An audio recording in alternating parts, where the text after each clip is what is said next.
Hi, I'm Rob. And I'm Rob. And this is Ask Rob and Rob. Yes, it is Ask Rob and Rob, that weekly fixture where we answer 2 of your property questions.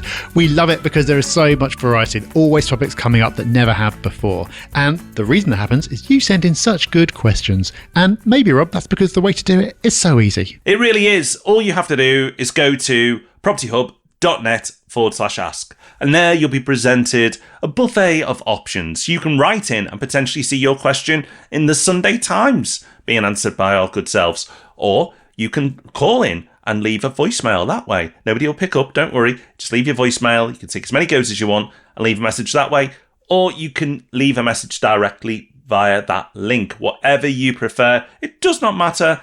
For this episode, it helps if it's audio. Luckily, that's what Francesco's done, and we have a great question in.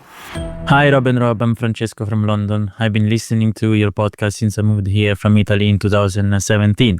I really enjoy it, so thanks for all the great content. In a recent episode, you mentioned being more open to getting rent insurance to protect against possible future losses. That got me thinking.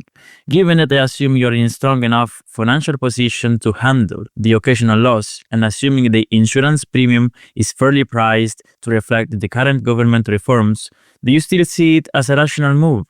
Or could it be more about loss aversion, like kind of an idea that we tend to fear losses more than we value equivalent gains? So I'm curious what you think. Cheers, Francesco. I said this was a great question, and I think it is really good because sometimes people will go back through the archives of the podcast and pick up things that we've said and go, okay, that's what Rob and Rob believe. But like most humans, we're open to changing our mind.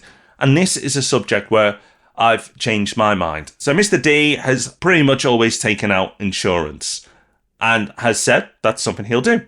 I, on the other hand, have not taken out insurance. And up until 12 months ago, I got completely away with it.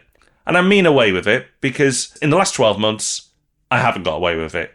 And what it has cost me with one nightmare tenant, and I will share that story one day soon on the podcast when it all comes to a close, and it hasn't yet, which is part of the point of this answer. That one nightmare experience has already wiped out all the gains I've made by not paying insurance through the years. I mean it really has. And that, along with the changes that are coming through from the government around rental reform, mean that from now on, I will be taking out insurance on all my properties. And I have a reasonable tolerance to risk, but I've seen what I believe the absolute worst case of what can go wrong. And I don't think it's a normal situation what I've had to go through. But even so, I just want this to run on autopilot. And I think that's where my thinking's changed. I've had to get more involved, give more headspace to this property and this situation than I would have liked. But if I had insurance, I kind of wouldn't have cared as much because I know I'm going to get the money back. So for me, it's not only just a financial thing, but it's also a peace of mind thing. It's an extra way for me being able to switch off to my portfolio, which is really what I want to do. I don't want this portfolio as a job. I want it as a financial asset to help me and my family now and in the future. And by getting insurance, that helps me on that path and on that journey. So a complete transformation for me, Rob. Maybe you've gone the other way and you're like, no, screw it. I don't do insurance anymore. I like a bit of risk.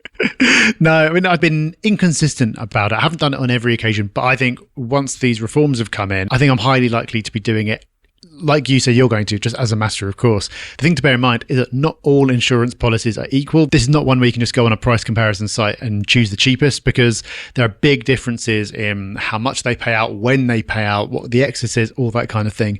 And I imagine the market is going to change a lot once rental reforms have come in as well. So this is something that we are going to be doing more digging into for our portfolios to find what we believe is the best policy out there. So we'll talk about that on the podcast once we've done it. Might not be the most exciting episode you've ever listened to, but it does have the potential to be really important. Okay, let's have a listen now to our second question from James.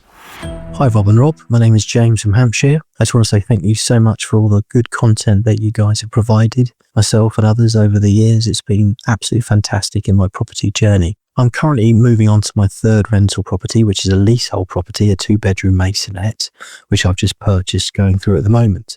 It ticks all the investment criteria, as you guys discuss on the show quite regularly, with buying below market value, and the return on investment numbers are good on this property. However, going through the process, it's been flagged that there is some clause in the leasehold in regards to some nasty ground rent increases, which is a concern for me. Obviously, I know you guys have spoke about this in the past on your show. My solicitor has requested a deed of variation to be put in place with the property. So they've reluctantly, after weeks and weeks of negotiation, they have reluctantly agreed to put this in place because the costs are quite high. But my question to you is, even with a deed of variation being put in place, is there anything that I need to think about or be aware of that I may not be thinking about right now? Or do I walk away from the property and look for something new? There's maybe freehold and not leasehold. With a deed of variation being put in place, am I protected from this increases of ground rents in the future? So it was a question around that, and also around whether you guys have been through a similar experience recently or know of anyone who's had a similar experience recently, and what to look out for in these instances. So any advice you can give me, I'll be truly grateful. Thank you very much. James, thank you for your question. Sounds like you've got yourself a very good deal there, but a good deal with a bit of a wrinkle to it, or, well, potentially more than that, potentially a showstopper, depending on what the nature of the ground rent increase was. But the good news is the deed of variation should sort it. So obviously, I don't know exactly what it says, but if it's as black and white as saying the lease said that it's going to double every 10 years, we are varying it, so it now won't increase at all, or it goes up in some other way that lenders are more comfortable with, then that's it. That is sorted. If you've got a good solicitor and they are content with it, then you shouldn't have anything to worry about. That will be in place. It will remain in place. And so the issue basically doesn't exist anymore. So I completely understand why you've been spooked by this whole process. There might be other issues with the lease or with the property that we don't know about because you haven't asked it in your question. But based purely on that one factor, you're not going to have an issue. As long as your solicitor is happy that it does what it's supposed to, then the deed of variation will sort you out. So that's us done for another week. Thank you for joining us. Remember, you can get your questions in by going to propertyhub.net/ask. And because many of you do that, we'll be back on Tuesday answering more of your questions in the papers on Sunday time specifically. And of course, we'll be back with the main event, the Property Podcast, on Thursday. Until those wondrous events take place, take care, have fun, bye-bye. Bye-bye.